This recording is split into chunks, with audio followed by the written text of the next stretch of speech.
바울이 말한 거예요. 너무 자만하지 않게 하려고. 왜? 내가 받은 계시가 크니까. 계시를 받은 게 많으니까. 나는 계시를 많이 받은 사도인데 왜 나한테 이런 게 있어야 돼? 라는 생각을 가질까 봐 있다 이거예요. 그런데 여러분, 특이한 표현이 나와요.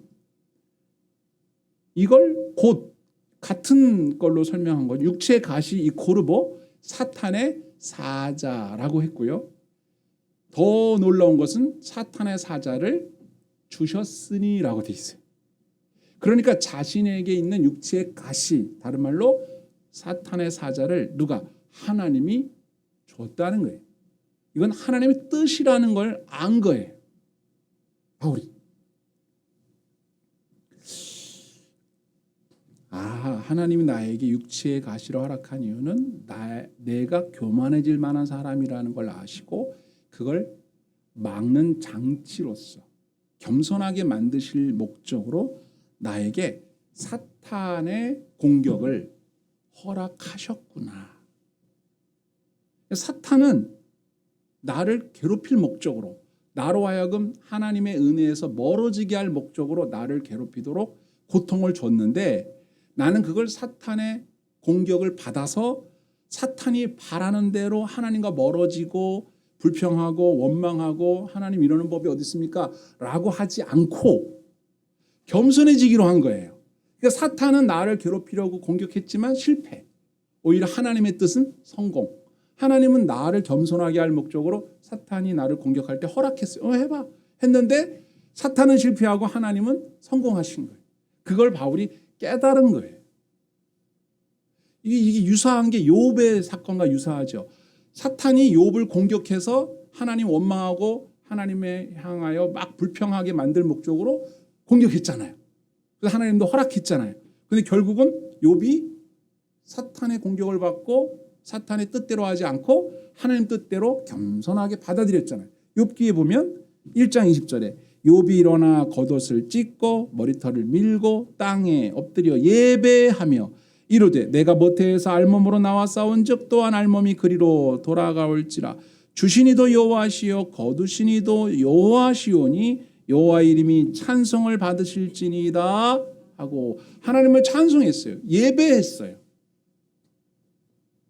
여러분 예배드리러 나오는데 가기 싫은 마음이 있을 수 있잖아요. 내 기분 나빠서 예배 못 드리겠어. 찬송할 마음이 아니야. 기도할 기분이 아니야. 이건요 여러분의 기분일 수도 있겠지만 뭐예요? 예배드리고 찬송하지 못하게 가로막는 사탄의 공격일 수 있다는 것. 그런데 바울은 욥은 어떻게 했어요? 예배했어요. 그리고 찬송했어요. 그러니까 사탄은 졌죠. 사탄은 실패했죠. 하나님만 이기신 거예요. 이걸 아는 거예요. 그래서 때로는 우리의 삶에 사탄의 공격처럼 보이는 문제가 생길 때 이건 누가 봐도 사탄의 공격 같은데 할 때에 사탄의 공격이 성공하지 못하도록 우리가 반응할 수 있어요. 그게 예배하는 거고 찬송하는 거고 감사하는 거고 겸손해지는 거지요. 바울이 그렇다고 하더라도 이게 너무 불편해. 복음 전하는 데 있어서 불편해. 이거 어떻게 해결할 수 없을까? 그래서 하나님께 기도를 합니다. 3번이나 기도했다는 거는 이거 좀 꼭 좀 해결해 주세요. 나 이것 때문에 불편해서 복음 전도하는데 너무 힘들어. 응답이 왔는데 하나님의 응답은 내 은혜가 내게 족하도다. 가시를 치워달라고 했더니 응답은 내가 너에게 충분히 은혜를 주었다. 이렇게 응답이 왔어요. 이미 받은 걸로도 충분해. 그거 없어야만 잘하는 게 아니고 그게 있어야 오히려 잘해. 그게 있어도 괜찮아. 충분히 받았어. 너는 충분히 할 수 있는 능력을 받았어. 이렇게 대답이 왔단 말이에요. 그런데 여러분 한편 생각해 보면 그래도 그게 없으면 좋을 텐데.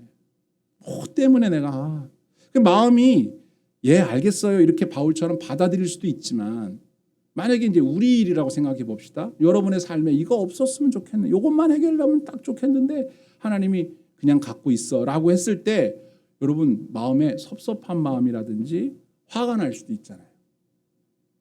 그럼 왜 다른 사람은 아닌데 왜 나는 그래야 돼? 사람은요, 다른 사람과 비슷해지려고 하는 마음이 있거든요. 그러는 동시에 좀 더 특별해지려는 마음도 있어요. 그러니까 나는 웬만한 건 다른 사람하고 다 너도 하면 나도 하고 싶어. 똑같아지길 원하는 동시에 다 하는 것 말고 나만 하는 게 있었으면 좋겠다는 생각을 들어요. 그래서 그건 내가 원하는 걸로. 근데 하나님은 내가 원하지 않는 걸로 남들 안 하는 나한테 뭔가를 하나 가시 같은 걸 줄 수도 있다고요. 근데 우리는 그게 싫죠. 근데 하나님은 그게 너에게 족하다라고 말씀하실 때 이걸 받아들인다는 게 어려워요. 두 번째 능력은 뭐냐면 그걸 받아들이는 능력이에요. 우리는 이게 많이 부족하죠. 나를 부인한다. 지난주에 말씀드렸는데 이게 어려워요. 내 생각, 내 느낌, 내 원함을 부인하고 나의 원대로 마옵시고 아버지 원대로 되기를 원합니다. 이렇게 한다는 게 이게 보통 어려운 게 아니에요. 말이 쉽지. 말이 쉽지. 그런데 오늘 성경을 잘 보세요. 하나님이 바울에게 뭐라고 말씀하셨는지. 내가 너에게 준 은혜가 충분하다. 내 은혜, 하나님의 은혜가 너에게 족하다. 충분하다. 이렇게 말씀하시면서 덧붙인 말씀이 내 능력이, 하나님의 능력이 너의 약할 때 너의 약한 곳에서 온전해진다. 그러니까 내가 강하면 강할수록 하나님의 능력은 온전해질 수가 없어요. 내가 힘을 빼야 하나님이 나를 통해서 세게 활용하실 수 있는데 내가 힘을 너무 주고 있으면 내 손을 붙잡고 하실 수가 없는 거예요. 힘 빼라는 거예요. 힘 빼. 네가 힘을 빼야 내 힘이 나타난다. 근데 우리는 내가 사라지고 하나님이 나타나길 바랍니다 라고 말은 하지만 자꾸 내가 나타나길 바라죠. 내가 자꾸 나타나면 하나님은 안 나타난다. 가시를 빼줘. 그럼 하나님의 능력이 가시와 함께 사라집니다. 가시가 있으면 그 가시 때문에 하나님의 능력이 나타나. 선택해야 돼. 능력은 뭐냐? 가시 때문에 고통스럽지만 그것 때문에 내가 하나님을 더 의지하게 되고 하나님의 능력이 내게 나타난다면 나는 그걸 받아들이려고 해. 이 능력이. 이건 큰 믿음도 아니고 큰 믿음이 있어야 돼요. 우리가 현재의 믿음에서 머물러 있으면 남들과 평범하게 특출로 하지 않게 이걸 바라겠지만 바울 사도 같은 믿음을 가진 큰 사람은 그것이 내 약점인데 그 약점 때문에 오히려 하나님의 능력이 내게 머문다면 난 그렇게 하겠습니다. 라고 수용하는 능력 있는 그리스도입니다. 나는 강해요. 난 능력이 있어요. 근데 무슨 능력? 내 능력이 아니라 약한 때에 임한 주님의 능력을 가지고 있는 능력. 그 능력의 원천은 예수님이라. 예수님이 나에게 이런 상황 속에서도 감사할 수 있는 능력을 주셨어요. 내가 약하면 약할수록 주님의 능력은 드러납니다. 나는 그 능력으로 사는 거예요. 예수의 이름으로 나는 일어서리라. 은혜 아니면 나서지 못하네. 주님의 은혜가 아니면 설 수가 없어요. 주님의 은혜를 빼고 나면, 주님의 능력을 빼고 나면 나는 그냥 무너져 버리는 거예요. 그런데 어떤 사람은 주님의 능력, 주님의 은혜로 사는 게 아니라 자신이 원함을 이루었다, 자신의 소원을 이루었다는 그 자부심으로 살아요. 그러다가 그것이 조금만 삐끄덕하면 하나님 원망하고 하나님을 떠나는 거예요. 믿음이 뭘까요? 믿음의 능력이란 뭘까요? 내 삶에 일어나는 삶의 문제를 바르게 해석하는 능력이에요. 여러분들의 삶에 있는 고통의 문제가 여러분을 괴롭힌다기보다는 그 고통의 문제를 해석한 여러분이 여러분을 괴롭게 하는 거예요. 예를 하나만 들면 이래요. 여러분 잘 아는 요셉. 형들이 요셉을 팔아먹었죠. 돈 받고 팔아먹었어요. 가서 죽든지 말든지 노예로 팔아버렸어요. 이거는 마귀가 하는 짓이지 이게 사람이 할 짓입니까? 근데 요셉이 이 문제를 어떻게 받아들였습니까? 처음에는 요셉이 이를 바득바득 갈았을 거라고 난 생각해. 내가 반드시 복수한다 내가. 진짜 형들이 선 넘네. 아무리 이복 형제라고 하지만 나를 노예로 팔아. 이게 사람이 할 짓이야. 이게 금수만도 못한. 이래 생각했을 수도 있다고 저는 생각해. 그런데 노예로 팔려가서 하루가 들어가고 이틀이 지나고 시간이 지나면서 하나님께서 자신을 형통한 길로 인도하신다고 고백했어요. 그게 무슨 형통이야. 노예로 팔려왔는데. 보디발 장군 집에 있으면서도 어려움을 겪고 이러다가 나중에 뭐가 됐어요? 총리가 됐어요. 생각해 보니까 이게 나를 완전히 형제들에게 복수로 불타오르게 만든 일이었지만 이건 그게 아닌 거야. 그 생각을 바꿨어요. 그걸 뭐라고 고백했나 보세요. 창세기 45장 5절에 형제들을 만나잖아요. 요셉이 이렇게 말합니다. 시작. 당신들이 나를 이곳에 팔았다고 해서 근심하지 마소서. 한탄하지 마소서. 하나님이 생명을 구원하시려고 나를 당신들보다 먼저 보내셨습니다. 이게 뭐라고 그래요? 하나님이 나를 보낸 거지 형제들이 나를 판 건 맞긴 맞잖아요. 아닌 건 아니잖아요. 형제도 팔았잖아요. 팔았다고 해서 근심하지 마십시오. 난 복수 안 합니다. 보복 안 해요. 오히려 이것은 하나님이 나를 당신을 살리게 하려고 먼저 보내신, 선발대로 보내신 거라고 나는 해석합니다. 이게 능력이에요. 이 능력이 저와 여러분의 능력이 되길 축원합니다. 이런 능력이 있으셔야 돼. 그럼 하나님이 얼마나 기뻐하시겠어요. 사실이잖아요. 요셉이 잘못 해석했나요? 아니잖아요.